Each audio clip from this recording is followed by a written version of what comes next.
자, 말씀의 제목, 죽음의 그림자의 골짜기를 지날지라도. 너무 길죠? 죽음의 골짜기를 지날지라도가 되겠습니다. 자, 오전에는 무정부 국가에 살지라도 우리는 화평을 누려야 한다 말씀드렸습니다. 세상이 어떠하든지 간에, 그리고 우리 개인적으로 우리에게 죽음의 그림자가 임하고, 그럼 두려울 수밖에 없는 상황인데, 그럼에도 오늘 다윗은 두려워하지 않는다 그랬습니다. 두려워하지 않을 뿐만 아니라 우리 그리스도인들은 하나님 주신 화평으로 평강을 누릴 수 있는 것이죠. 자, 오늘 본문 시편은 불신자들도 다 알 수 있는, 알만한 그러한 시편이죠. 자, 1절에서 다윗은 주는 나의 목자시니 라고 시작하고 있습니다. 여기에 답이 다 있습니다. 그렇죠? 주님을 참으로 나의 목자, 다른 누가 아니라 나의 목자로 믿는다면 우리는 어떤 상황에서도 평안할 수 있습니다. 왜냐하면 주님께서 나를 인도하시는 분이잖아요. 그러니까 내가 인도를 받는 상황이 있다면 내가 어디를 가든 어느 곳에서 있든 우리는 두려워하지 않을 필요가 있는 것입니다. 상황을 보면은 두려워할 수 있는 상황인데 상황을 볼 게 아니라 우리 주님을 봐야 되죠. 나를 인도하시는 분이 목자시다. 자, 이 목자 누굽니까? 자, 우리 주님이시죠. 온 세상을 창조하시고 또 인간을 창조하신 그 창조주를 다윗은 자기의 목자라고 말을 하고 있습니다. 바로 그분이 우리의 목자가 되셨습니다. 그분이 육신을 입고 이 땅에 오셔서 우리를 위해서 생명을 내어주신, 나는 선한 목자라, 나는 양들을 위해서 생명을 내어놓는다, 그렇게 해서 우리에게 생명을 주신 분이죠. 그 전에 우리는 죽은 자나 마찬가지였습니다. 자, 우리의 선한 목자이신 예수님께서는 우리에게 생명을 주시고 당신의 생명을 내어주시기까지 우리를 사랑하셨고 또 여전히 사랑하시고 끝까지 사랑하시는 분이십니다. 주님께서는 우리를 구원하셨을 뿐만 아니라 우리를 인도하기를 원하시는 분이십니다. 그래서 우리는 그분을 구원자로만 아는 것이 아니라 우리의 주님으로 또 목자로 그렇게 바라봐야 되고 따라야 하는 것입니다. 그렇다면 우리는 어떤 두려운 상황을 만난다 할지라도 주님 안에서 누리는 화평을, 성령 안에서 누리는 화평을 누릴 수가 있는 것입니다. 4절에서 오늘 본문은 정녕 내가 죽음의 그림자의 골짜기를 지날지라도 라고 했습니다. 이것은 우리가 이 세상에서 사는 동안 우리도 그런 상황을 지날 수가 있다는 것이죠. 그런 시절을 보낼 수가 있다는 거죠. 정말 죽을 것 같다라는 생각이, 이러다가 죽겠다라고 하는 그런 말이 나올 정도의 어려운 시절도, 그러니까 믿는 사람이라고 해서 아무런 어려움도 없고 고난도 없고 그런 게 아닌 것이에요. 그걸 알아야 되는 것입니다. 예수님 믿으면 다 잘 되는 게 아닌 것입니다. 죽음의 그림자의 골짜기를 지나는 그 순간들이 우리에게도 있다라는 것이죠. 근데 문제는 우리가 그런 가운데서 주님께서는 믿음 보기를 원하시는 것입니다. 그런 가운데서 주님을 만날 수가 있는 것입니다. 그런 상황이 없다면 주님 만날 수가 없죠. 왜? 주님께서는 그런 골짜기에 백합하러 계시는 분이니까. 저 고난 중에서 우리가 진짜로 우리가 주님 만나고 진짜 주님과 교제할 수 있는 그 순간은 저 산과 산이 만나는 저 밑에 골짜기, 거기에서 주님께서 계시는 것입니다. 산 정상에 계시는 산들의 하나님뿐만 아니라 골짜기 하나님이신 것입니다. 자, 그 가운데서 우리는 화평을 누릴 수 있는 사람들이 바로 하나님의 자녀이고 다윗이고 오늘 우리가 되어야 하는 것입니다. 자, 그렇다면 우리 앞에 죽음의 골짜기와 같은 그런 상황들에는 무엇이 있다고 말할 수가 있겠습니까? 몇 가지가 있을 수 있겠지만 세 가지로 말씀을 드리면, 첫 번째는 말 그대로 정말 죽을 것 같은 상황, 고난도 있겠지만 죽음도 있겠죠. 육체의 죽음입니다. 자, 우리가 아는 것처럼 다윗은 많은 전쟁을 치렀던 사람이었습니다. 그렇죠? 필리스티아인들과 암몬과 또 미디안, 그리고 아시리아, 하여튼 여러 아말렉 전쟁을 많이 치렀던 그런 사람이었습니다. 그렇다면 그만큼 죽음의 위협과 또 두려움도 있었겠죠. 그런 전쟁 가운데서 두려움을 느낄 만한, 우리보다는 더 실제적으로 죽음을, 그래서 다윗이 고백했던 것처럼 삶과 죽음이 자기 한 걸음밖에 안 된다고, 그죠? 그렇게 고백했지 않습니까? 근데 그런 전쟁들보다도 또 다윗은 언제 크게 두려움을 느꼈는가 하니까 사울 왕에게서 쫓겨다닐 때, 도망자로 있을 때 두려움을 느꼈죠. 그런 일들을 경험했었죠. 우리 사무엘상 23장을 갔다 오겠습니다. 그래서 다윗은 사울에게 쫓길 때, 자기가 이제 사울에게 잡혀서 죽임을 당할 것이라고, 나는 이제 사울에게 언젠간 붙잡혀서 죽을 거라는 그런 말도 하지 않았습니까? 실제로 정말 죽을 뻔한 상황들을 만났죠. 거의 뭐 사면에 갇힌 그 도관에 든 쥐 같은 꼴이 된 적도 있습니다. 사무엘상 23장 찾으시라고 그러면서 저는 안 찾고 있네요. 26절만 보시면 23장 26절에 사울이 산 이편으로 가면 다윗과 그의 사람들은 산 저편으로 갔으며 다윗이 사울을 두려워하여 급히 피하려 하였으니 이는 사울과 그의 사람들이 다윗과 그의 사람들을 포위하고 잡으려 하였기 때문이더라. 토끼몰이 하듯이 마치 토끼처럼 그렇게 이곳저곳 피해 다니는 다윗과 일행을 보게 되는 것입니다. 그러다가 정말 죽을 뻔한 상황들을 만나게 된 것이죠. 그래서 다윗이 사울을 두려워했다고 여기서 기록하고 있습니다. 잡혀 죽을지도 모르는 그런 상황을 만났던 것이죠. 자, 그런데 바로 그런 순간에 주님께서 오늘 시편에서 말씀하고 있는 것처럼 주께서 나와 함께 계셨다라는 것입니다.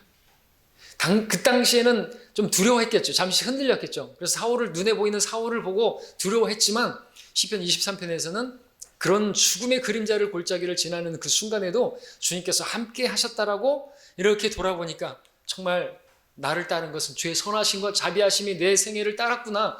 이렇게 돌아보니까 함께 하셨다라는 것이죠. 여러분들 그 27절 다음 절을 보십시오. 27절에 보시니까 그런 상황을 보게 되는 거죠. 자, 그렇게 포위하고 잡으려고 하였기 때문이라 그래서 두려워했습니다. 그런데 27절에서 그러나 한 사자가 사울에게 가서 말하기를 서둘러 오소서 필리스티아인들이 땅을 침략하였나이다 하더라. 그래서 어떻게 됩니까? 더 이상 다윗을 쫓을 수 없고 그래서 돌아갈 수밖에 없는 침략 땅에 필리스티아인들이 쳐들어왔다 하니까 빨리 가야 됩니다. 사울 왕이시여 지금 공격당하고 있습니다. 지금 다윗을 쫓을 때가 아닙니다. 그래서 가게 된 상황이에요. 그래서 다윗은 살게 됐죠. 그 찰나의 순간에 28절에 보니까 그리하여 사울이 다윗을 추격하는 데서 돌이켜 필리스티아인들을 치러 갔으므로 그곳을 셀라 함말레콧이라고 부르니라. 셀라 함말레콧 무슨 뜻이죠? 경계의 바위, 큰 바위. 그 바위만 돌면 다윗을 만나게 되고 이제 죽임당하는 순간. 이런 말씀을 통해서 많이 들었잖아요. 그죠? 거기만 돌면 그 큰 바위만 돌면 다윗을 이제 보게 되는 것이고 잡혀 죽는 거예요. 근데 그 순간에 그 찰나에 하나님께서 어떤 사자를 보낸 것이죠. 그리고 그 사자가 어흥사자가 아니고 그 사자가 왕에게 고한 것이 거기 돌아가면 되는데 무슨 영화의 한 장면처럼 돌아가서 가면 이제 딱 잡히는 건데 그 순간 딱 돌아가려고 하는 순간에 딱 정갈이 왔다는 것이죠. 그래서 이 다윗이 붙잡히지 않고 안전하게 될 수가 있었던 것이죠. 경계의 바위, 큰 바위. 우리 찬양 부르시잖아요. 큰 바위에 숨기시고 주 손으로 덮으셨네. 이건 거예요. 그렇게 돌아보니까 어때요? 그 죽음의 그림자가 임했고 이제는 죽은 거예요. 골짜기를 지나는 상황이었던 거죠. 그런데 돌아보니까 어때요? 내가 두려워하지 않으리니 이는 주께서 나와 함께 계셨다. 주님께서 함께 계셨던 거예요. 그러니까 이런 말씀들을 우리가 읽으면서 우리가 배워야 되는 게 뭡니까? 여러분들 주님께서 그거에 함께 하신다는 거죠. 정말입니까? 우리 주님 누구시죠? 주님의 이름이 뭐죠? 임마누엘. 우리와 함께 하시는 하나님이지 않습니까? 우리 안에 함께 계세요. 여러분이 어디를 가든지 간에 무엇을 하든지 간에 어떤 두려운 상황을 만나들지 간에 주님께서 함께 하신다는 것이죠. 그러므로 그 믿음을 여러분 가지시기 바랍니다. 우리를 떠나지도 않으시고 버리지도 않으시는 분, 우리를 위해서 생명을 내어놓으신 분, 아낌없이 우리가 또 피할 것들을 구하면 주시는 분이시고 우리를 참새 한 마리 떨어지는 것도 하나님께서 허락지 않으시면 이루어질 수 없다 그랬는데 우리를 왜 안 돌보시겠냐는 것이죠. 그러니까 여러분들 그 믿음을 가지시고 죽음의 그 그림자를 지나는 그 순간에서도 여러분들 두려워하지 마시기 바랍니다. 이유가 무엇인가 하겠죠. 이는 주께서 나와 함께 계시며 다른 게 아닌 것입니다. 그러니까 그걸 보지 못하면 두려워하는 것이에요. 당장에 사울만 보면 다윗도 두려워했어요. 그렇죠? 잠깐 우리가 두려워할 수는 있어요. 다윗처럼. 근데 돌아보면 어떻습니까? 신앙의 훈련하는 것이죠. 그것이 이제 연단되어지게 되면 소망이 되는 것입니다. 주님을 소망으로 삼게 되는 것이죠. 예. 환난은 인내를, 인내는 연단을, 연단은 소망을 이루며, 그것이 계속 이제 훈련되다 보면 여러분들 그런 일들을 감당하는 것도 감사해야 되는 거죠. 왜? 그런 것으로 나를 연단시키시고 나로 하여금 이제 정말 주님만을 소망으로 삼을, 또 주님만을 나의 반석으로, 나의 화평으로 삼을 수 있게 하시는 하나님의 손길이라는 것이죠. 그러니까 여러분들도 다윗처럼 이런 정말 사면이 막히고 죽을 것 같은 상황에서 여러분과 함께 계시는 주님을 믿음으로 말미암아 두려워하지 마시고, 두려워하지 않을 뿐만 아니라 화평 가운데 거하시는 여러분 되시길 바랍니다. 두 번째, 죽음의 그림자의 골짜기 같은 그 두려움, 우리에게는 없겠다 할 수가 있겠지만 그럼에도 다윗에게는 이것이 죽음 뒤에 있을 심판에 대한 두려움, 얘기할 수가 있겠습니다. 지옥 심판에 대한 두려움. 왜냐하면 다윗도 연약한 인간인지라 우리와 같은 육신을 입고 있기 때문에 죄를 짓고 그에 따라서 죄 가운데 죽을 수 있는 그런 존재임을 그도 알고 있었기 때문에 그렇죠. 그러나 그럼에도 다윗을 보면 두려워하지 않았어요. 시편 다시 오십시오. 그 이유가 무엇인가? 6절에서 다윗은 고백합니다. 주께서 자신을 하늘나라로 인도할 줄을 믿고 있었어요. 6절에 보니까 진실로 선하심과 자비하심이 내 생의 모든 날 동안 나를 따르리니 내가 주의 전에 영원히 거하리로다. 대단한 믿음이죠. 구약 성도가 잘 행하다가 범죄하게 되면은 그 의는 끝나버리는데 그럼에도 다윗은 믿고 있는 것이 있었습니다. 자기가 죽어도 눈을 뜨게 되면 주의 전에서 눈을 뜨게 되고, 주의 전에 곧 이건 어디입니까? 영원히 거하는 곳이 어디죠? 저 하늘나라에서 자기가 눈을 뜨게 될 것을 믿었던 것입니다. 자기는 죽는다 할지라도, 그리고 죽음 뒤에 심판이 있다 할지라도 두려워하지 않았던 것이죠. 이런 믿음이 있는데 어찌 두려워할 수가 있겠습니까? 죽어도 자기는, 여러분들 사람들은 일반적으로 두려움이 있어요. 어떤 두려움이 있습니까? 죽음에 대한 두려움도, 첫 번째 봤던 그 죽음에 대한 육체의 죽음에 대한 두려움도 있겠지만 죽음 뒤에 있을 일에 대한 두려움이 있는 것입니다. 그렇죠? 없습니까? 죽음보다도 죽음 뒤에 있을 일이 두려워서 죽음이 두려운 것도 있어요. 맞습니까? 맞잖아요. 사람들 그래서 막연한 두려움이 있는 것입니다. 죽으면 끝이라고, 우리가 예수님 전하면 죽으면 끝이라고 그렇게 말을 하는 사람들조차도 그렇게 안 믿어요. 정말 그렇게 믿는 사람들이라고 하면은 좀 어려우면은 그래서 자살하기도 하는 것이겠지만 자살을 쉽게 못 합니다. 왜? 죽으면 과연 내가 하나님의 심판을, 또 어떤 양심이 있기 때문에, 이성이 송사하고 양심이 증거하기 때문에 그들은 하나님이 존재하시는 것과 또 심판이 있다는 거 부정 못 한단 말이죠. 그들 자신이 죄인이라는 사실에 대해서 부정 못하는 것이에요. 알고 있습니다. 그들도. 양심에 기록된 율법이라고 했잖아요. 이방인들에게는. 그래서 럭커 목사님 말씀하셨던 것처럼 개들에게는 자신이 개인 것을 인식할 수 있을 정도의 벼룩을 지니고 있고, 인간은 그 자신이 죄인이라는 것을 인식할 수 있을 정도의 죄를 지니고 있다. 너무나 맞는 말을 하셨죠. 알고 있단 말이죠. 털어서 먼지 않는 사람은 없잖아요. 죄를 졌으면 벌을 받는 거 알잖아요. 권선징악. 우리나라 전래 동화들 보십시오. 어떻게 그렇게 알 수 있는 것인가요? 죄를 지으면 벌 받는다 이거죠. 그래서 그들은 죽음에 대한 그런 두려움이 있는 것이죠. 근데 다윗은 그조차도 죽음을 이제 지나서, 죽음의 저편이라는 책 있죠? 거의 죽을 뻔한 사람들이, 죽음에서 돌아온 사람들이 그걸 기록한 것인데, 하나님의 심판을 보았고 그런 일이 있었다고 하는 거죠. 그게 얼마나 두려웠는지 모른다고. 그런데 그런 그림자를 골짜기를 지난다 할지라도 두려워하지 않는 게 누군가? 우리라는 것이죠. 왜? 우린 죽어도 죽음도 안 두렵고 죽음 뒤에 있을 일도 안 두려운 사람들이에요. 그게 바울이 고백했던 것처럼 내게 사는 것이 그리스도니 죽는 것도 어떻다고요? 유익한 것이에요. 영어 성경으로 직역하면 죽는 것이 더 좋다는 거예요. 우리 그러지 않습니까? 죽는 게 더 유익하다고 말할 수 있습니까? 말할 수 있는 사람들이죠. 근데 우리는 살아있죠? 왜 살아있는 것입니까? 제가 지난주에 한 사람을 구령했는데, 운동장에서 혼자서 제가 막 운동하고 있으니까 한 사람이 와가지고 같이 운동을 했습니다. 같이 혼자서 골대다 꽁 차고 있는데 와가지고 같이 맞고 차고 맞고 잠깐 앉아보시라고. 그리고 이제 얘기를 했습니다. 예수님 아시냐고. 안다고. 어떻게 알고 계시냐고. 왜 십자가에 죽으셨냐고 했더니 대속 이렇게 얘기하는 거예요. 그렇게 말하는 사람 처음 봤어요. 대속을 위해서 죽으셨다고. 너무 잘하신다고. 그러면 그 대속을 믿으시냐 그랬더니 안 믿는다고. 왜냐하면 자기가 이해가 안 된다는 것이죠. 자기가 죄를 지었으면 죄값을 갚아야지. 왜 나의 죄를 넘기고 자기는, 그러면 그거 너무 치사한 것이. 우리가 그런 사람들이 이제 자기 의의를 내세우는 사람들이죠.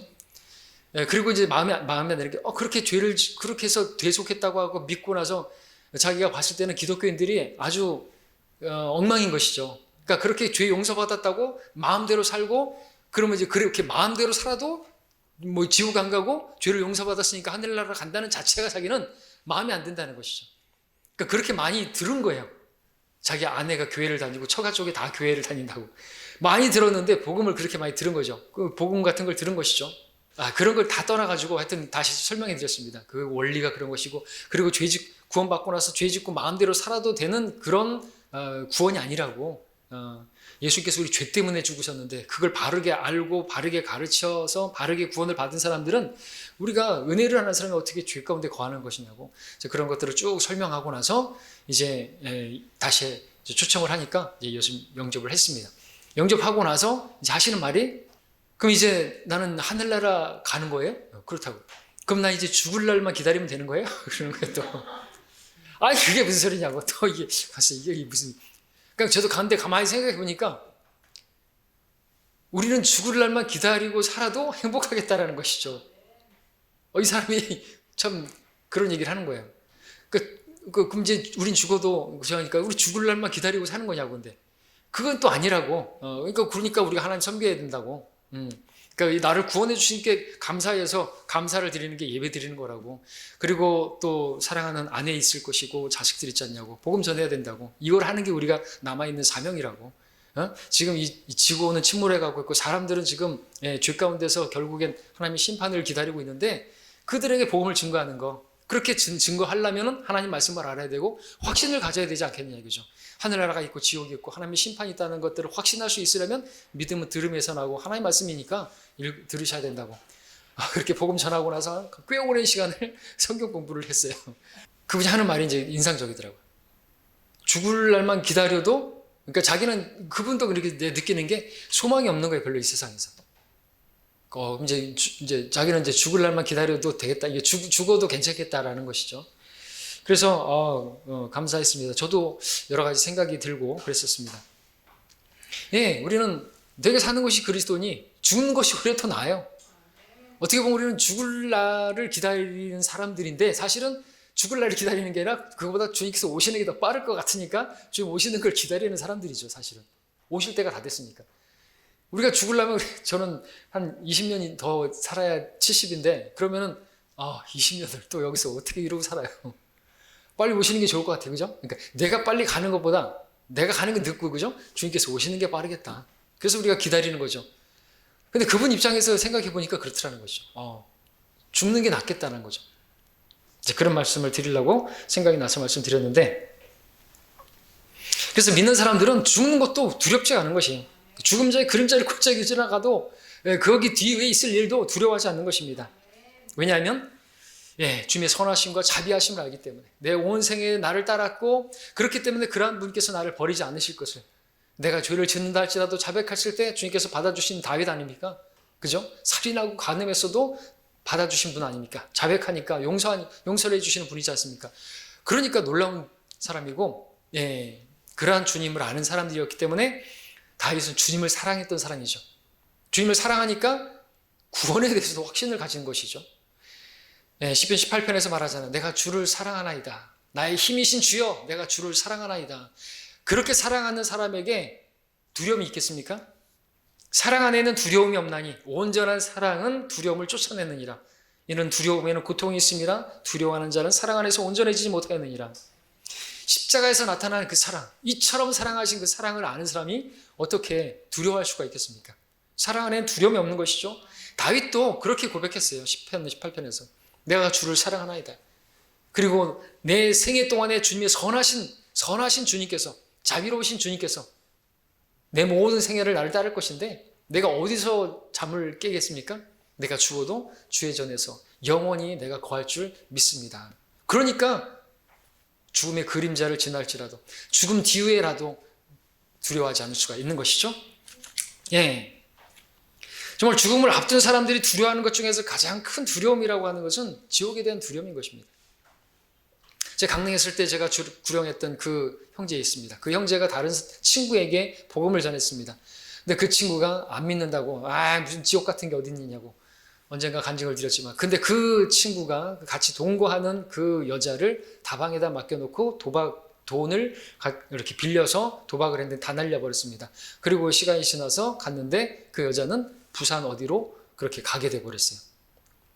죄책감에 이 친구가 자살을 하려고 하는데 그 전날 이 형제에게 들었던 복음이 생각나서 죽을 수가 없더라는 것이죠. 그래서 새벽에 문을 두드리는 것이죠.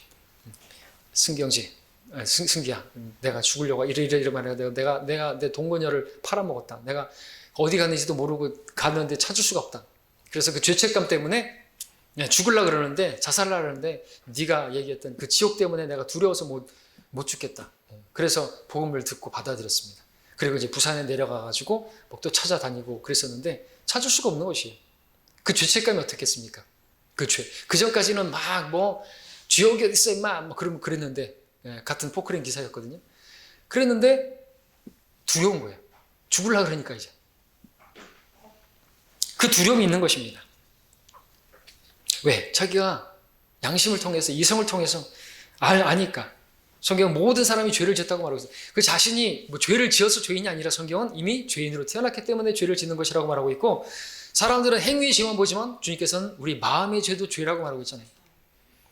미워하는 것은 살인이고, 또 음욕을 품고 여인을 바라보는 것은 간음이고, 탐심은 우상숭배고, 그런 악한 것들이 마음에서 비롯되는 것이고, 만물은 심히 거짓되고 악하다고 그렇게 말씀하고 있는 거 아닙니까? 이 육신이 죄공장이에요. 그래서 누구든지 자기를 정직하게 조금만 안을 들여다보면 죄인이 아니라고 그렇게 부인할 수가 없는 것입니다. 죄인의 끝은 어딘가? 지옥이죠. 지옥은 결코 상상의 장소나 영화의 소재가 아닌 것입니다. 사람이 죽음을 두려워하는 이유는 지옥이 있다는 것을 본성으로 알고 있기 때문에, 양심을 통해서 증거하고 있기 때문에, 죽음 자체는 순간적이기 때문에 크게 두려워할 게 아니라고 말할 수 있습니다. 그러나 죽음 뒤에 있을 그 지옥은 영원한 것이기 때문에 그것을 두려워해야 되는 것이죠. 주님이 이런 말씀하셨죠. 또 너희는 몸은 죽여도 혼은 죽일 수 없는 자들을 두려워하지 말고 오히려 혼과 몸을 지옥에서 멸하실 수 있는 그분을 두려워하라. 그러니까 몸 죽는 것은 별로 두려워할 게 아닌 거예요, 사실. 혼이 지옥에 던져지는 게 더 두려운 것이죠. 왜? 몸 죽는 것은 그냥 이렇게 하면은 목베임 당하는 것도 환란 때는 그 순간적인, 그죠? 찰나잖아요. 그것만 좀 저기인데, 이거에 비하면 영혼을 고통하는 것에 비하면 그 육체의 죽음은요, 그 영혼에서의 그 고통에 비하면은 아무것도 아닌 것이죠. 그림자도 안 되는 것입니다. 죽음의 고통, 죽음 뒤에 있을 지옥 고통에 비하면 그림자에 지나지 않을 것입니다. 사람들은 알고 있는 것이죠. 주님을 모르는 사람들에게도, 예수님 모르는 사람들에게도 지옥 얘기를 하게 되면은 불쾌해하고 얼굴을 붉히고 화를 내는 이유가 뭡니까? 예수님 안 믿으면 지옥 간다고 말하면 왜 그런 반응을 보이는 것입니까? 안 믿는다면은 그런 반응 보일 필요가 없지 않습니까? 양심의 증거 때문에 그렇죠. 사람들은 두려워하는 것입니다. 근데 성경에는 복음이 있어요. 복음은 기쁜 소식이죠. 어떤 기쁜 소식이에요? 말 그대로 지옥 갈 수밖에 없는 우리들이 지옥 가지 않을 수 있게 되었다라고 하는 소식인 거예요. 우리 모든 사람들은 지옥 가지 않아도 되게 된 것이죠. 왜? 죄는 결국 지옥이잖아요. 그죠? 죄 때문에 지옥 가는 거잖아요. 근데 그 죄 문제를 해결하신 분이 계시잖아요. 내 죄값을 치르신 분, 내가 받을 형벌을 대신 받으신 분, 그분을 받아들이면 내가 죄값을 치를 필요가 없고 내가 죄에 대한 형벌을 또다시 받을 필요가 없는 것이죠. 내가 또다시 심판받고 형벌 받아야 된다면 예수님이 받으신 심판과 형벌은 아무 의미가 없는 것이기 때문에 그렇죠. 제가 이 거리설교 때 많이 이용하는데 사람들은 그걸 이해를 할 수 있을 것 같은데 듣지를 않으려고 하니까, 듣지를 않으니까 믿지를 못하는 것이고, 믿지 않으니까 지옥에 가는 것이지 이미 죄값은 다 지불된 거예요. 저들이 지옥 가는 이유는 간음하고 술 마시고 그래서 지옥 가는 게 아닌 것입니다. 살인하고 그래서도 예수님을 구주로 영접하기만 하면 곧 그 복음을 받아들이기만 하면 구원을 받는 것이죠. 예. 저들의 모든 죄가 사해진 것입니다. 예. 아까 제가 말씀드렸던 같이 공차다가 했던 그 51살이신데 그분에게도 그런 얘기 했어요. 받아들이면만 하면은 구원받는 것이냐고. 너무 그것도 아닌 것 같다고 또. 받아들이기만 하면은 구원을 받는다? 이게 또 이해가 안 된다 이거죠. 근데 또 설명한 게 이거예요. 그러니까 우리 선생님의 죄가, 우리 사장님의 죄가 다 용서된 거라고. 사장님이 지옥 가는 이유는 뭐 죄 때문, 선생님 죄 때문이 아니라 모든 사람의 죄가 용서되었는데 그걸 받아들이지 않은 그것이 죄라고. 그런 얘기를 들었죠. 2차 세계대전 때 한 미군이 이제 전쟁이 끝났어요. 일본이 항복해서 끝났는데 그래서 이제 돌아오라고 이제 그 장글에 있는 숨어 살지 말고 그런 사람들 보라오라고 삐라를 뿌렸는데 그조차도 어떻게 안 믿었잖아요. 그 일본군들이 날 잡으려고 그렇게 덫을 놓은 것이라고 생각하고 2년 동안을 그 정글에 숨어 다니는 사람이 있었다. 얼마나 어리석은 것이냐.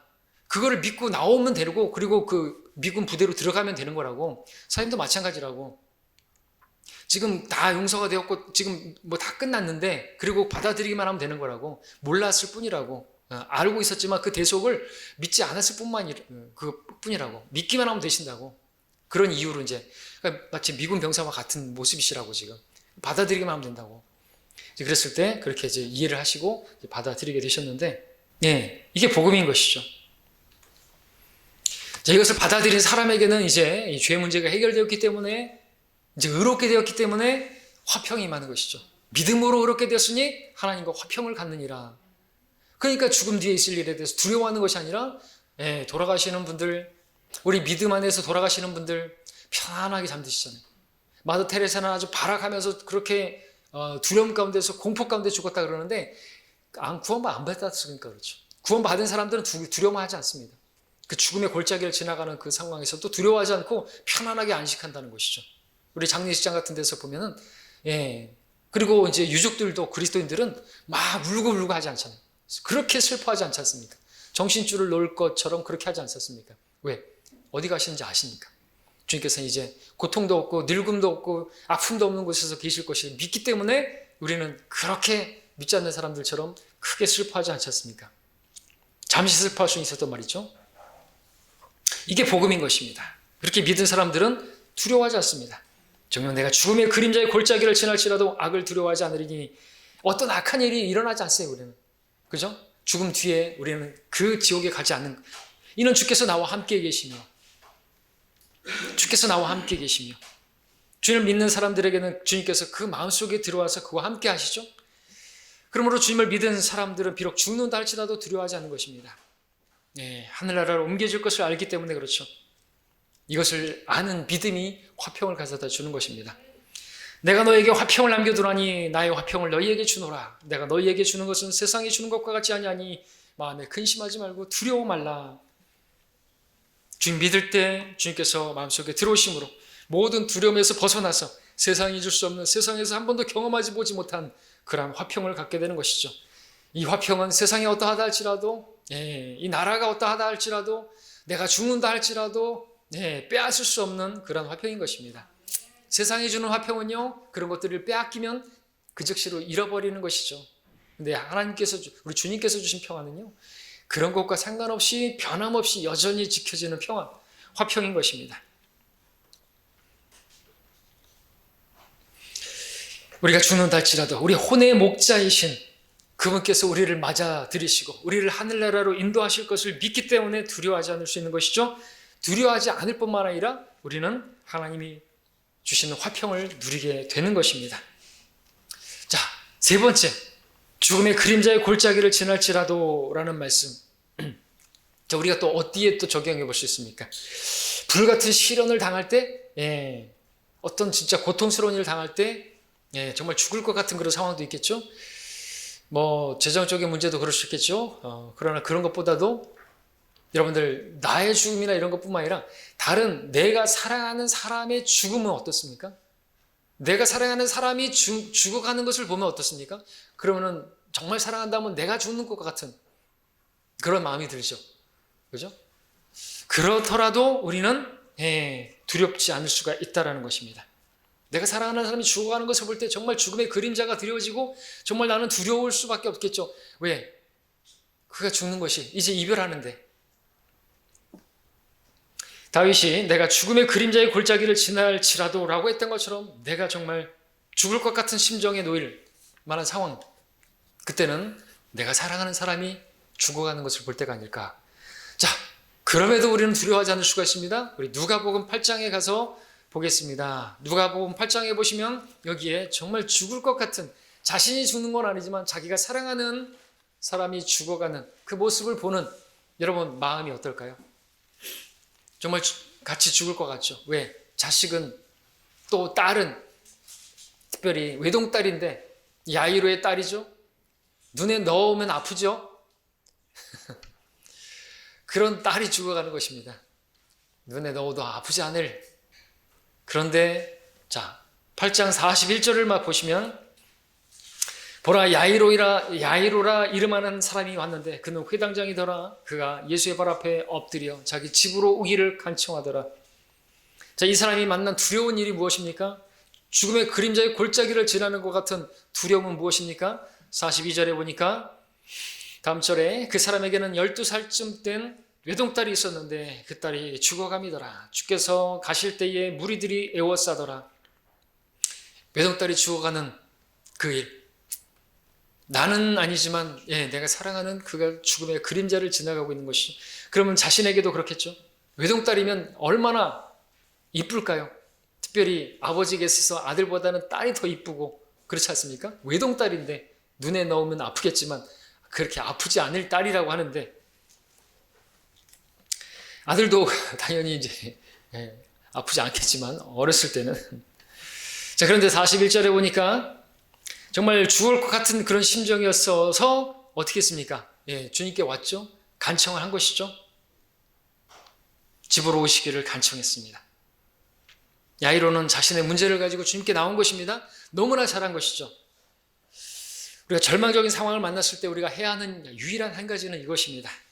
주님께, 나의 목자이신 주님께 내 문제를 가지고 나아가는 것입니다. 주님께서 말씀하셨잖아요.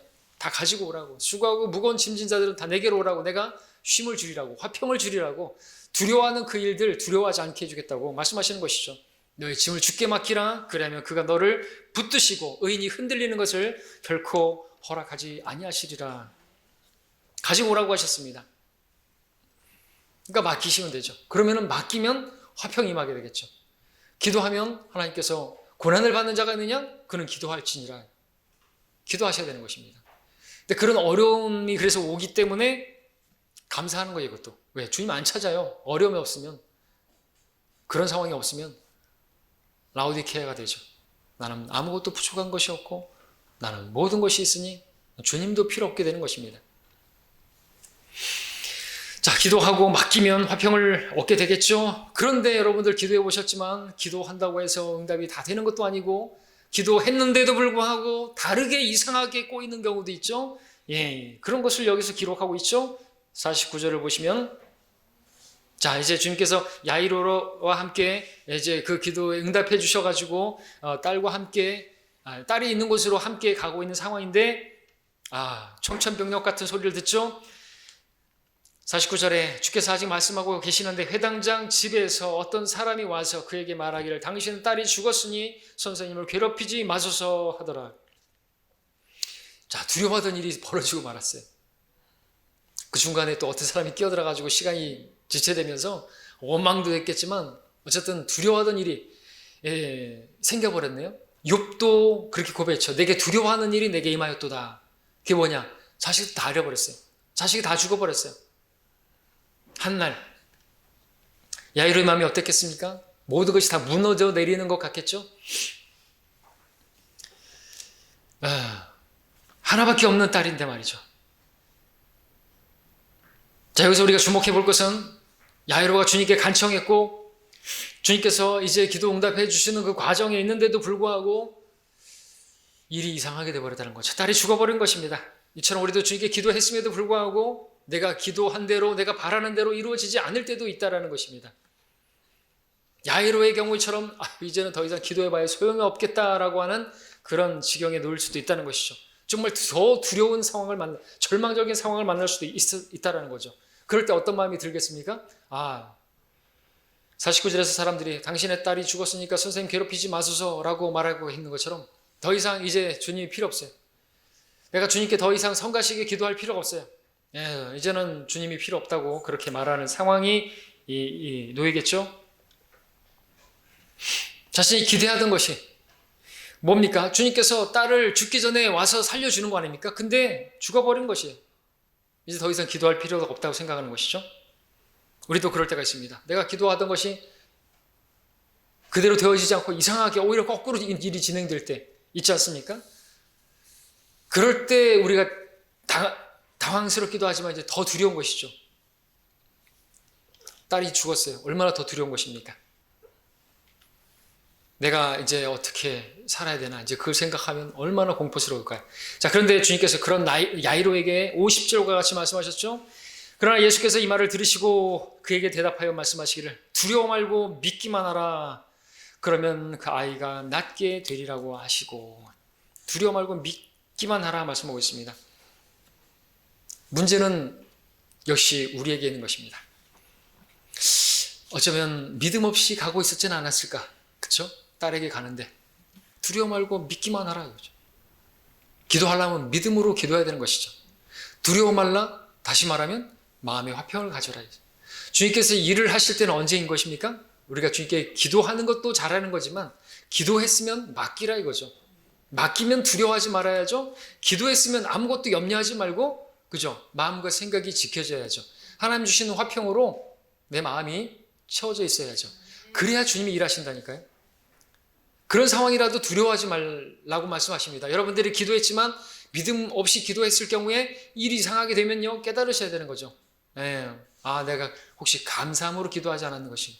막 불평하면서 기도하지 않았는 것인가? 어떤 사람에 대해서 잘못되게 해달라고 잘못되게 기도하진 않았는가? 이런 것도 돌아보시면서 내가 잘못되게 기도했다면 바꿔야 되는 것입니다.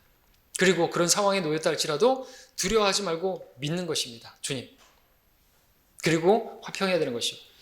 너희는 가만히 있을지어다. 주께서 너희를 위하여 싸울지니 너희는 가만히 화평을 가지라 이거죠. 영어로 peace, hold. 너희는 평화를 붙잡아. 너희가 평화만 붙잡으면 주님께서 싸우실 것이야. 그거거든요. 자, 그렇게 가만히 있으면, 그렇게 화평을 누리고 있으면, 두려워하지 않고 믿음을 가지고 있으면 주님께서 일하시는 것이죠. 54절 55절 읽겠습니다. 그러나 주께서 그들을 모두 밖으로 내보내신 후 아이의 손을 잡고 부르시며 말씀하시기를 소녀야 일어나라고 하시자 그때 그 아이의 영이 돌아오니 아이가 즉시 일어나더라. 주께서 아이에게 먹을 것을 주라고 명하시니. 자, 살려주셨습니다. 얼마나 기뻐했을까요? 그렇죠? 사랑하는 딸이 살아난 것입니다. 믿음의 승리죠. 두려워하지 않고 믿기만 하면 된다라고 말씀하시는 것입니다. 자, 그럼 우리 여러분들 교훈 얻으시기 바랍니다. 기도한다고 다 되는 게 아니고 기도를 바르게 해야 되는 것이죠. 그리고 기도하는데 잘 안 되어진다 할지라도 여러분들 주님께서 그 가운데 믿음을 보기 원하셔서 그 일을 계속해서 딜레이, 유보, 연기 시켜주신 것이죠. 그래서 뭘 말씀하세요? 끈질기게 간청하는 과부의 비유를 통해서 보여주는 게 뭡니까? 믿음을 찾아볼 수 있겠느냐 이거죠. 그렇게 믿는다면 계속해서 기도하지 않겠냐 이거죠. 자, 우리가 보이는 상황만 본다면 두려움에 빠질 것입니다. 눈에 보이는 상황을 보면 두려울 것입니다. 이 세상을 바라봐도 그렇고 내 삶에 정말 내 일이 망가지고 있고 뭐 부도가 날 것 같고 그런 상황만 바라보면 두렵겠죠. 그럴 때 말씀하십니다. 두려워 말라. 믿기만 하라. 기도했으면 마음의 화평을 가지라 말씀하시는 것입니다. 주님께서 어떻게 하실지 모르지만 앞으로 어떻게 될지 모르겠지만 믿기만 하시라는 것이죠. 자, 그럴 때 주님께서 일을 하십니다. 내 방법 다 내려놓고 내가 원하는 대로 그렇게 되지 않는다 할지라도 기도는 뭐예요? 내 뜻대로 하옵시고 아버지 뜻대로 하옵소서. 그리고 하나님께서 우리의 목자시라면 목자가 인도하는 대로 우리는 순종해서 따라가면 되는 것입니다. 바울과 같이 자기 모든 것을 다 잃어버리고 그런다 할지라도 그리스도를 얻는 것이 더 유익한 것이라고 한다면 그렇게 인도해 주실 수도 있어요. 그죠? 여러분들이 원하는 것들이 이루어지지 않고 다 잃어버린다 할지라도 여러분들 그것을 통해서 그리스도를 여러분들이 더 풍성하게 얻을 수 있고 그리스도 안에서 누리는 그 생명을 더 풍성하게 누릴 수 있다고 한다면 그것이 더 좋은 거 아닙니까? 예수님의 생명을 더 풍성히 여러분들이 경험할 수 있다면 그게 더 좋은 것이라는 거죠. 그러기 위해서 내가 죽는 것이 유익한 것이에요. 내가 죽는다 할지라도 내가 사는 것이 그리스도인, 내가 죽는 게 유익하다. 내 육신이 죽는 게 유익한 거예요, 사실은. 내 육신이 죽을수록 내 안에 그리스도께서 더욱더 풍성하게 드러나니까. 그러니까 어떤 상황을 만난다 할지라도 여러분들 두려워하지 마시고 믿기만 하십시오. 여러분들이 믿음 가운데 있다면 주님께서 인도하시는 그 길이 가장 좋은 길인 것입니다. 두려워 말고 믿기만 하라. 한마디로 말하면 화평하라. 너에게 평강이 있을지어다. 그것이죠. 자, 우리는 그런 상황에서도 여러분 사랑하는 사람이 죽어간다 할지라도, 사랑하는 딸이 죽어간다 할지라도 여러분들 화평하시기 바랍니다. 왜? 우리는 그런 사람들이에요. 그렇죠? 그런 상황도 하나님께서 허락하셨다면 그거를 하나님께서 가장 좋은 것을 주신다는 것이죠. 자, 끝으로 우리 본문 읽고 제가 말씀을 맺겠습니다. 정녕 내가 죽음의 그림자의 골짜기를 지날지라도 악을 두려워하지 않으리니 이는 주께서 나와 함께 계시며 주의 막대기와 주의 지팡이가 나를 위로하십니다. 자, 죽음의 골짜기 지나는 것 같은 그런 상황들 우리에게 없지 않습니다. 있습니다. 우리에게는 오히려 더 많은 환난들이 있고요. 환난을 통과해서 우리는 대환난이 아니라 하나님 나라에 들어간다고 말하고 있습니다. 많은 환난을 거쳐서 그런 순간에 여러분들 순간순간 잊어버리지 마십시오. 주님께서 함께 하고 계십니다. 그걸 못 보면 다윗처럼 사울을 보면서 두려워할 수는 있겠지만 돌아보니까 어때요? 나를 따르시는 분은 주님이 계시고 주께서 나와 함께 계셔서 그 순간에 그 찰나에 나를 보호해 주시고 큰 바위 위에 감추시고 딱 돌려보내지 않습니까? 함께 하신다는 것이죠. 우리를 떠나지 않으시는 분, 버리지 않는 분, 죽더라도 우리는 주의 집에서 눈을 뜨게 될 것입니다. 사랑하는 사람이 죽음도 두려워할 게 하는 것입니다. 더 좋은 곳에서 눈을 뜰 것인데요. 아픔도 없고 고통도 없는 곳, 늙음도 없는 곳에서 말입니다. 기도는 내가 바라는 대로 이루어지는 게 아니죠. 내 뜻대로 마옵시고 아버지 뜻대로입니다. 그렇게 기도했다면 여러분들 주님께서 주실 거예요. 무엇을요? 화평을 주실 것입니다. 이게 가장 좋은 것이라고. 내 뜻이 아니라 하나님의 뜻을 구했다면, 하나님께서 인도하시는 목자라면 우리는 그 가운데서도 화평할 수가 있는 것입니다. 자, 그 좋은 것을 주시는 주님을 믿음으로 모든 일에 어떤 상황에서도 죽음의 그림자를 통과할지라도 화평을 붙드시는 여러분 되시기를 바랍니다. 기도하겠습니다.